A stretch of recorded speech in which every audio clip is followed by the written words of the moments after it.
tanah longsor ini berdampak kepada 16 rumah yang tertimbun.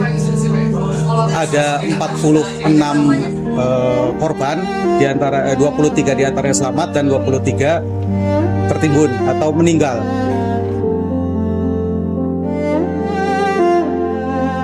Saya Dede Gunawan, Sekretaris Desa Cibenying, mengucapkan terima kasih kepada Kilang Pertamina Internasional yang telah memberikan bantuannya kepada desa kami yang terdampak bencana longsor, tanah longsor.